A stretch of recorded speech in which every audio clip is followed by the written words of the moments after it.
Call the Ellis County Commission meeting to order, 8:30. Let's all stand, please, for Pledge of Allegiance. I pledge allegiance to the flag of the United States of America and to the republic for which it stands, one nation, under God, indivisible, with liberty and justice for all.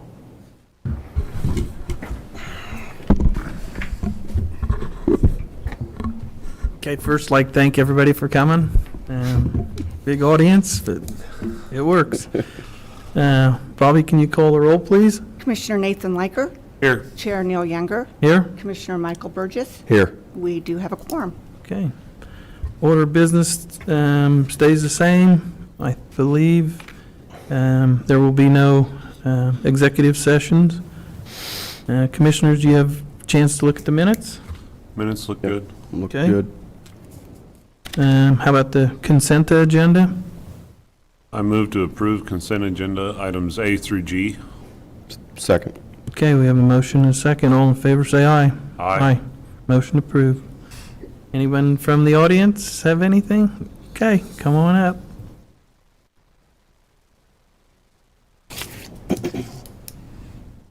Good morning, Commissioners. Sarah Wassinger with the Chamber here in Hays, Kansas. And we have a new face that joined our organization, so I just wanted to take a quick minute to introduce you to her today. This is Lee Purdy, and she'll be serving in the capacity of Vice President of Membership going forward, so you might be seeing her around town a little bit more. Lee, do you want to give a little bit of brief background about your history? Sure.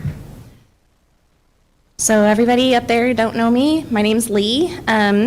The past couple years, I've been serving in the capacity of General Manager of the Hilton Garden Inn, but I just started last Monday at the Chamber, so over the next month, I'll be working with Rhonda until her retirement, but I'm very excited to work more with you moving forward. I've been in Hays since high school, spent 9 years working in hospitality in different roles, but very excited for my new chapter here at the Chamber. So, welcome. Thank you. Thank you, guys. Yeah. You got a good one. You got a good one. Thank you.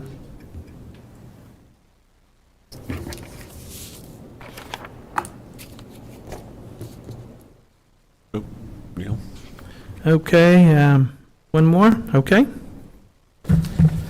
Hi, I'm Anna Towns. I'm an Ellis County resident, and I wanted to talk to you about the possibility of bringing a polling place to campus. I saw on the agenda today that you are discussing the closing of 2 polling places and combining into a new one, and so I wanted to address with the full commission some of the issues that our students have been working on throughout several years, actually. I met with Donna Maskus when she was our clerk back in 2019, and I believe Bobby was in on that meeting as the deputy.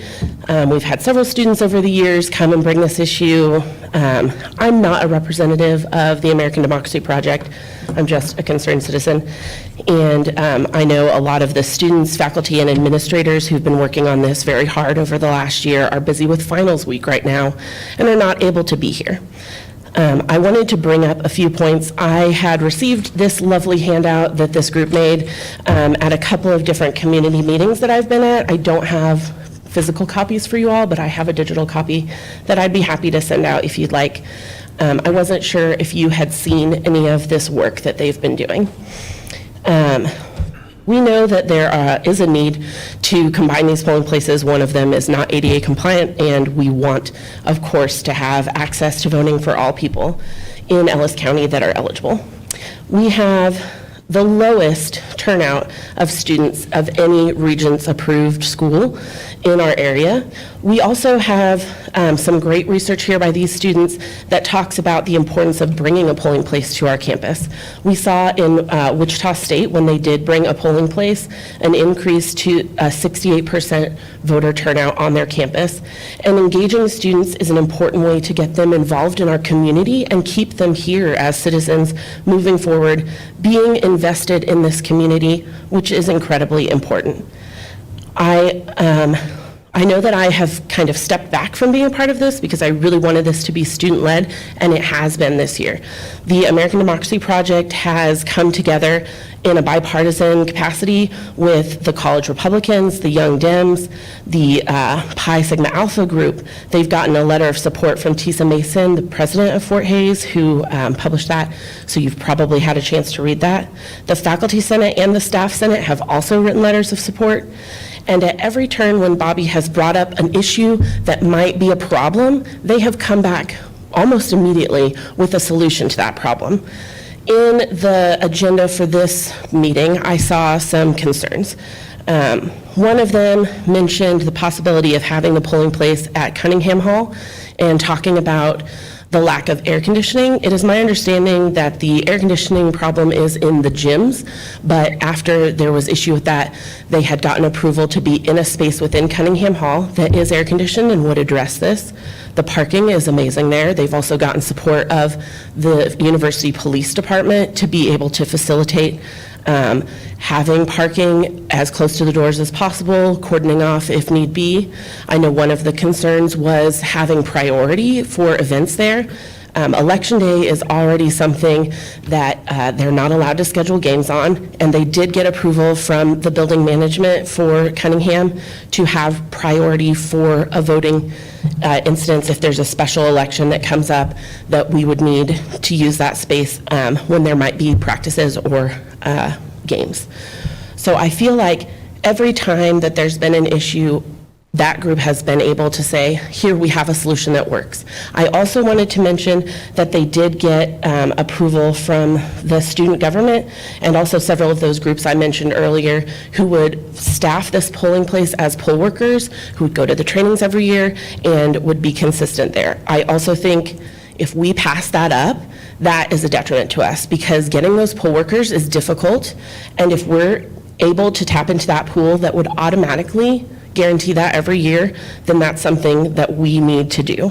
And I would just like to say that I think moving the polling location to Messiah Lutheran Church, which is so far away for some of our voters, is going to be a problem when we know that there's a concentration of population at Fort Hays and that there is such heavy support to have a polling place on campus. And when we know that it increases voter turnout based on what's going on at our other Regent schools, it seems to me like there is no reason not to have it at Fort Hays and to look elsewhere and cause yourself more work. I don't understand why you would want to be doing that and why you wouldn't support engaging more Ellis County residents to be active in the voting process. Does anyone have any questions? Not at this I have time. none. Yeah, thanks for speaking up, thank you. I'd be happy to leave contact information. Like I said, I can email this flyer to you if you would like that. Thank you. Okay, thank you.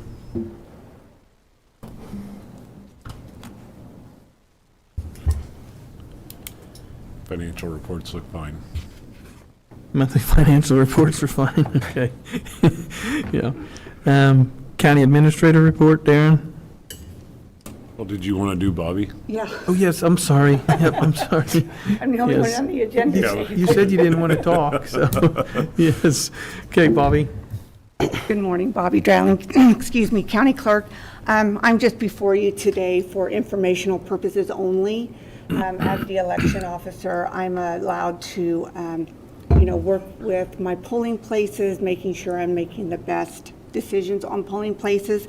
So with that, 601 Main has always been a very, very low turnout voting poll site, has been for years. It's something as I was deputy and Donna Maskus was the clerk, her and I have both always commented, the low polling turnout, which would, in that polling place is obviously Ward 1, Precinct 1 and 2, which is the college area for the students to vote at.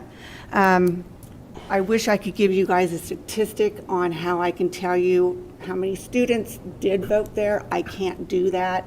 I just know that you can see by my agenda item, the low turnout. The big turnouts are always like the presidential, and then obviously when we had the constitutional question last year, the parking is not great. We've lost parking now across the street, so I knew that it was time to go ahead and close that polling location. And for the fact is, with the admin center being right here on Main Street, just straight down from the college, I knew that the college students would still have good access to early voting. Now we'll move on to St. Michael's Church. That after we got our new election equipment in 2019, it finally came to my attention that it is not ADA compliant because the voters that can't climb 3 stairs vote downstairs. And with the new machines that produce a ballot, they're not able to go up the stairs to deposit their ballot, so that it's given to a poll worker, and that's kind of giving up voter privacy. So I realized I needed to make that change. So I will go ahead and segue into this. As I was looking for a polling place, it was brought to my attention that Messiah Lutheran Church would be available.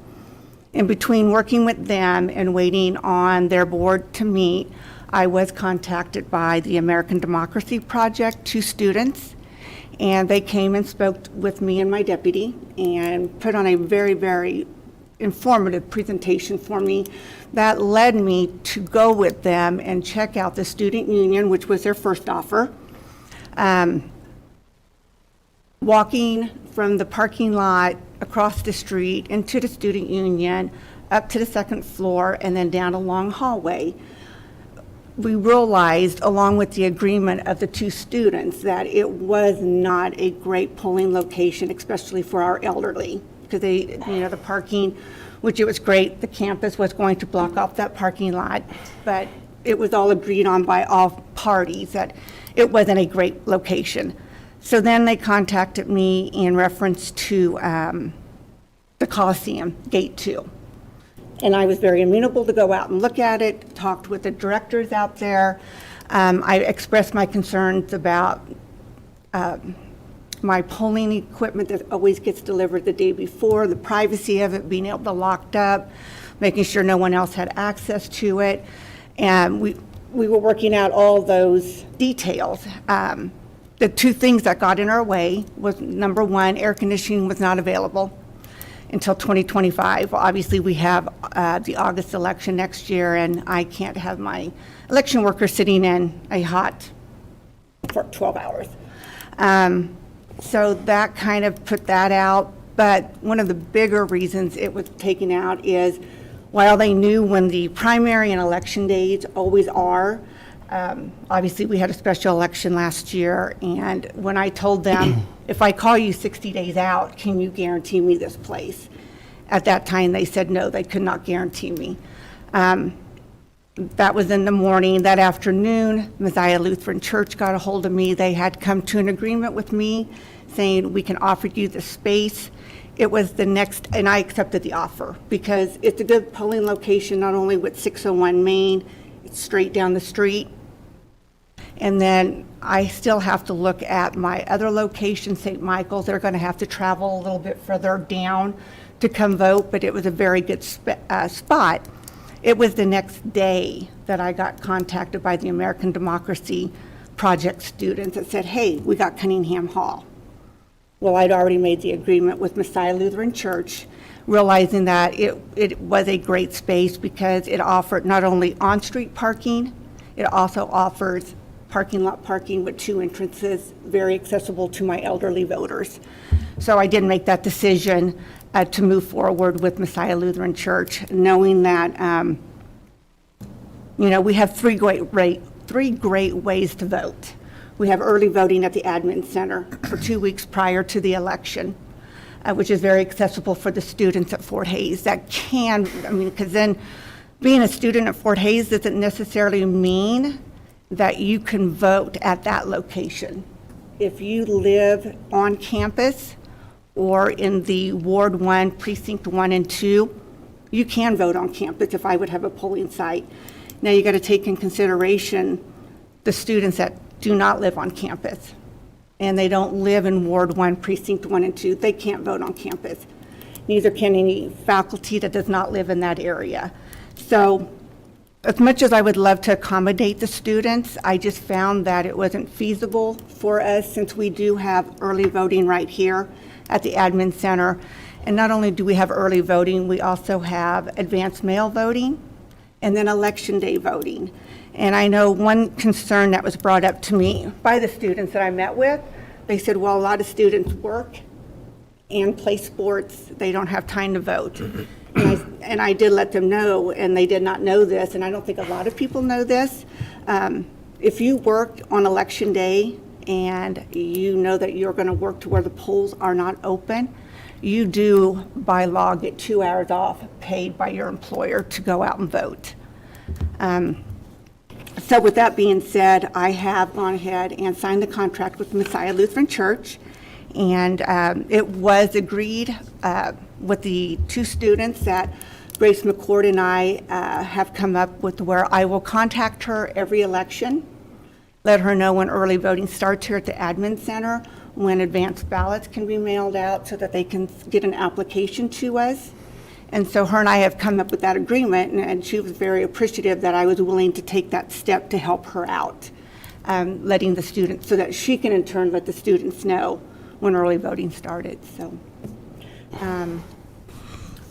I had been receiving a couple of emails over the weekend and yesterday from concerned citizens, which I appreciate. And they have all asked that, that I continue to make elections free and fair in Ellis County. I feel like for the 10 years I've been here, I have done free and fair elections. We have made, one of the things that kind of make a free and fair election is accessible voting for voters. I feel like we offer that with early voting, advanced mail voting, and polling site election day voting. And each of them asked that I continue the conversation with them. So I did respond to, I think I got maybe 15 emails, asking them all to call my office and we can set up an appointment to talk to where I can get their feedback, and I will always keep my door open for any conversation. But at the end, I will always do what's best for Ellis County in a totality of all of our voters. So, do you have any questions? Well, just one with retrospect to the students that are willing to go out and become poll workers. Mm-hmm. Are you going to reach out to try and bring them in as Yes, and it's workers? always been mentioned that we do have a application on our website, and I let Grace know that as well. The student that I worked with, we're always open to students. I've already reached out to the high school. I'm working with the high school. We actually had a high school student last year work for us. Okay. And so I have great poll workers. Knock on wood, I've never had a problem with not getting poll workers. I have actually extra that we call on a given, people call in the morning of, they can't make it. But no, student voters are more than welcome. They can go on our website and fill out an application and send it to us, and they will then be contacted if needed. So yes, they're a great resource. Good. Mm-hmm. I got the precinct ward polling location map pulled up here. I'm looking at it. So I'm clear on this. So Ward 2, precinct 1 through 5, they will still vote at VFW? That's correct. Okay. Mm-hmm. So we're combining Ward 1.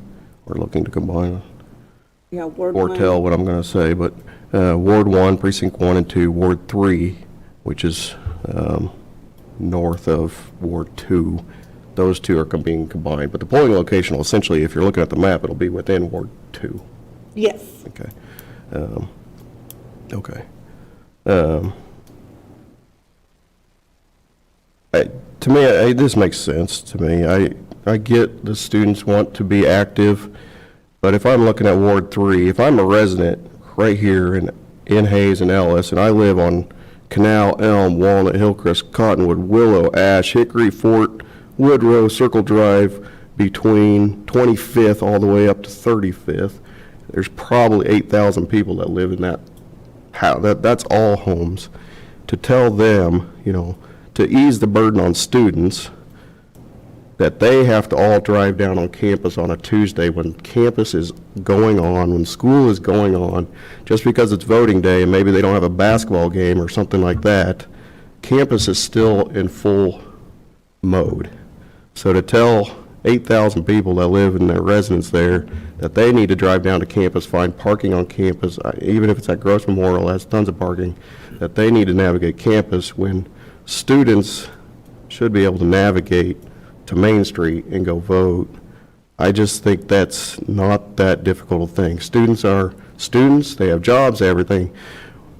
Adults also have jobs. I have kids that have sports. I got to get them to things. My wife works, so if it's important to go vote, you will find a way to go vote.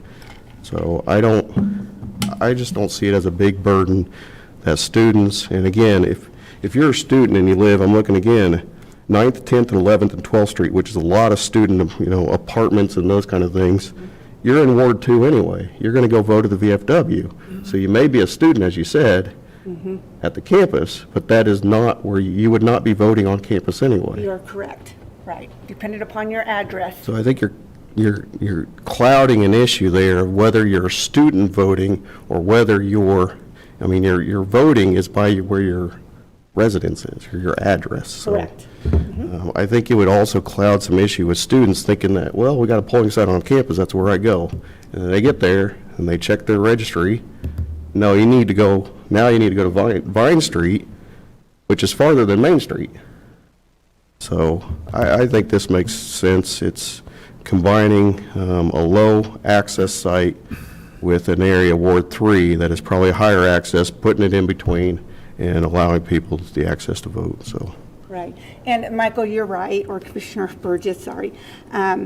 There is the misconception that, I live here, so I should be going to that polling site. Well, that is just not the case. It's how the wards and precincts are split up. And like I said, I wish I could give you a great statistic on how many students are actually in Ward 1. Yeah, and I mean, for my own example, I live on See on the MacArthur. map. I live on MacArthur. It looks like I would go vote at VFW. I do not. I go out to the Hayes Rec. So even though that precinct is, that's the importance of when you go register to vote, you look to see what ward and precinct you are, and it tells you where to go vote, and you go, if you're going to vote on election day, that's just make the effort to get there. Correct. Yeah, thanks, Michael. I too agree with that center location, my hometown. I would like to walk across the street and vote too, but it is what it is now. Things are changing, and this will be a great location to have everybody in there. Bobby, I do have one question, and I've it's always made me wonder, is there ever any, I'm trying to think of how to phrase this properly. Is there ever any controversy or questions posed to you over separation of church and state with having election locations inside of church buildings? No, I've never had any controversy. Obviously, like with the constitutional question last year, a lot of my churches had the sign, and they were just required on election day to have them down or outside the 250 feet of a polling location entrance. Other than that, no. They used to be in schools too. I used to vote at Felton, or Hayes Middle School now, but could I use a school in Hayes? I could. By law, it's out there. I won't, just because of the safety of our children. I wouldn't even think about imposing that. A little bit of information that I just found this out. Years ago, there was a polling site for every ward and precinct in Hayes. We used to have 30-some polling sites. Then obviously, over the years, the cost of manning those polling sites, because they all charge rent, that, you got to pay your election board workers. It has continually to shrink down. Our last one that we closed was Shenshin. Shenshin was very upset with Donna when she did that. But at the end of the day, we found it, we were spending $800-900 to man a polling site that on a city school election, we would have 20 voters. And, they all got used to it, because the great thing about it is, you got 3 ways to vote. Early voting for 2 weeks, advance mail, and election day. So you have plenty of options to get to make sure that you're not left out on voting. Okay. Okay? And it's like Commissioner Burgess said, students are running back and forth. They're going all over town anyway, and if they can't swing in and vote, then I guess they don't want to vote, so. This isn't on here, but could you explain, like, we used to have a drop, and this is just for Ellis County, we had a drop box there, or not Ellis County, Ellis City. Ellis City. Would you explain, I guess, the process that drop box has been removed? That would be something I would actually be a little bit more advocating for, drop boxes. Yes, I can tell you why I removed it. Back in the pandemic, 2020, and we mailed out 20-some thousand advance mail ballots. The Secretary of State gave us those drop boxes. Well, they worked great for 2020, and then it's like, okay, the Secretary of State was going to start imposing rules, which it didn't pass, but it's always on the legislature calendar, and it's probably going to come up again next year, that they want to start, one of the big things, and it did not pass, but they say it's going to come up, is video. They want live video at all time being watched. They were wanting us to lock them down every night and then lock them up every morning. So I kind of did a test run on the 2021 city school election. I'm going to say I did not open up Victoria's or Ellis. And I thought, well, if I got complaints and pushback, I would go ahead and open up. Not one ballot was dropped off, or did I get a phone call. But then I did have 2 citizens come in and ask. And I just said, you know, with having to go over every day and pick up ballots and go and open it up, I found that economically it wasn't a good decision. And on election day, you can drop off your ballot at any polling location, so that's accessible.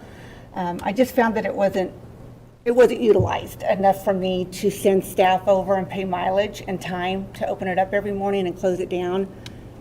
So that's why I did pull Victoria and Ellis. Thank you. Now, if we would have another pandemic, which I know we won't, I know I just opened up that door, I would set them back up. But right now, there's just not enough call for it to outweigh the expense that I would have had to incur.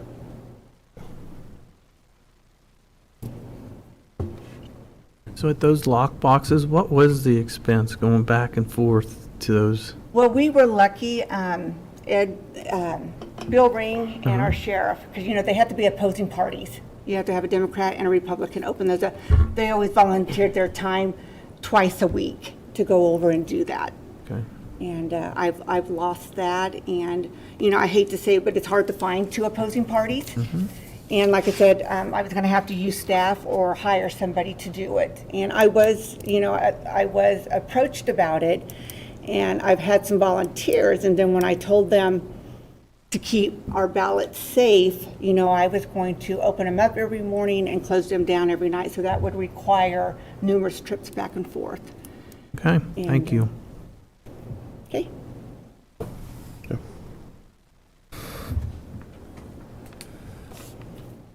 And that's all I have. Okay, thank you, Bobby. Sure.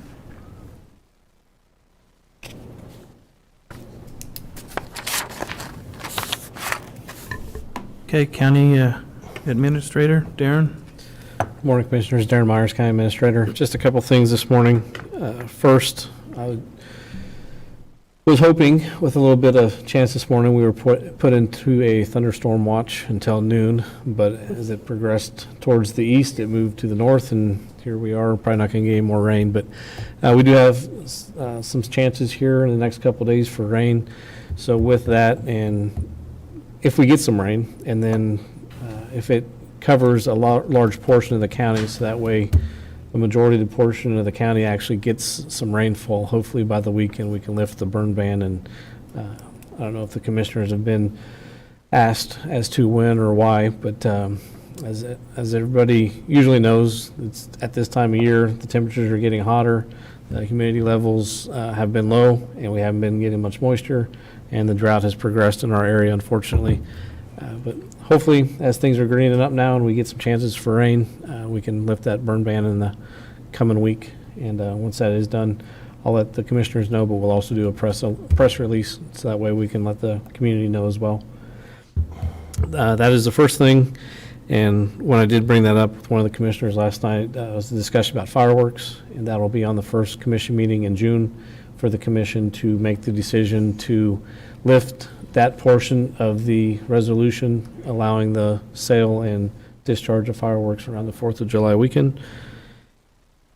And then last, I wanted to just make the commission aware, we got word from Runyon, which is the dealership that is putting the sign truck together for Public Works. As no surprise, but Ford has still not delivered the chassis to Runyon. They have all the equipment, they got the crane and everything for the truck, just don't have the truck. So the truck that it is replacing is currently on Purple Wave. We do have, I don't know, about a dozen items on Purple Wave. They go until May 16th. Current value of everything selling on Purple Wave, just as an FYI, is just over $75,000 for the equipment, and that will climb as the final days come. But the reason I brought that up is the sign truck is on Purple Wave right now. And I was just going to let the commission know, since it could be many more months until we get the sign truck. We were hoping to have it coordinated at the time the old one sold, the new one would be delivered in this month. It's not looking that way. So just let the commission know we'll pull that Purple Wave item off of the sign truck, so that way if they need to make any emergency repairs or any repairs at all for signs in the coming couple months, we still have a piece of equipment to do it. And then we'll just bring it back to the commission at a future agenda once we do another sale of equipment on Purple Wave. But that truck is only going for $575 right now, so it's not a big gamble to take it off. If it was 10 times that amount, that might be a little bit different to do something, but I don't think it's a big gamble to pull it off and resell it at a later date. But that is all I have this morning. Okay. Darren, question on follow-up on Runyon. I thought when we signed the contract and chose Runyon and that to go with that direction, it was because they had a chassis.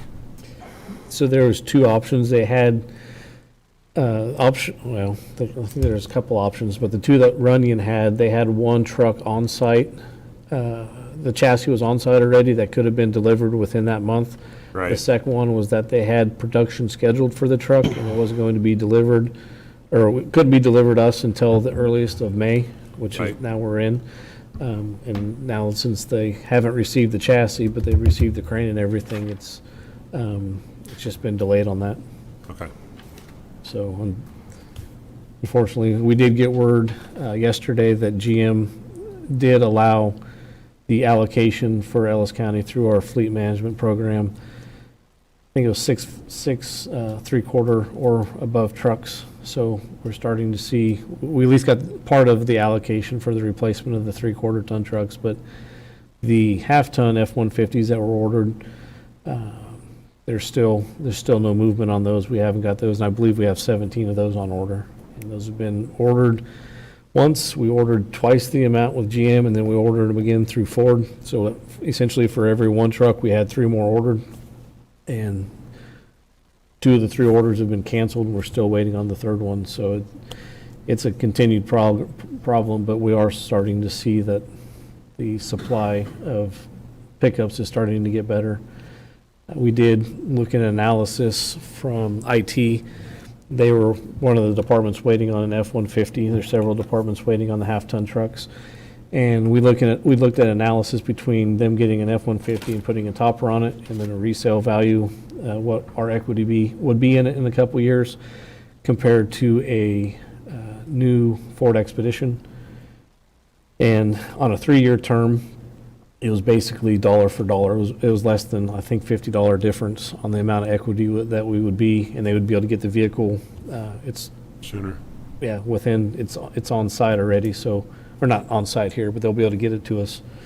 It's already been produced, so it's just shipping it, and getting it to us instead of who knows when with the half-ton truck. So they are getting better. It's just the chassis that was ordered, that we're still getting government pricing on with Runyon, was ordered through Runyon, not through Enterprise. We're just buying it from Runyon with the government pricing through Enterprise, if that makes sense. No, I got So that. That was kind of outside of a deal that we pulled in with Runyon that Enterprise made with them to make it, so we got those government prices on it.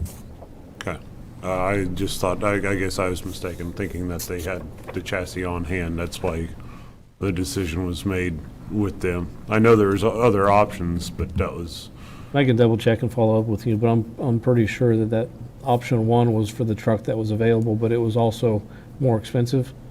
It wasn't much. There were some other options there, because I know we wound up in going with a bigger size chassis than, F-550. but we went with the 600. Yeah, that's 600, because I hadn't heard of those Yeah, yet, I'm because, sorry. so we went with the bigger chassis, but there again, like I said, I thought when Brendan was up here talking, it was because it was on site and scheduled to be delivered early May. I'll do some checking and follow up with you. Okay. I might be able to pull it up quickly after the meeting's over and we can look at it. Okay. Just have to remember when that actually was that we did that purchase. That had been about January, it was either first meeting in February, Beginning first or of the year. second meeting in February, because that was a February item, so, okay, thank you. I don't have anything. You have nothing? No, not today. Mr. Liker? Well, we didn't get to address it last week, but I do want to say thank you to anybody who may be observing with the KCCA and the KAC meetings that were held at the Hilton Garden 2 weeks ago. I think it went very well, and it was good to see all the commissioners from across the state come in. Okay, only thing I have is, went to the city meeting and they discussed the water issues, so that's getting a little closer, so go Hayes and let's get some water here, and that's all I have, so. Okay. Okay, meeting adjourned at 9:06. Oops.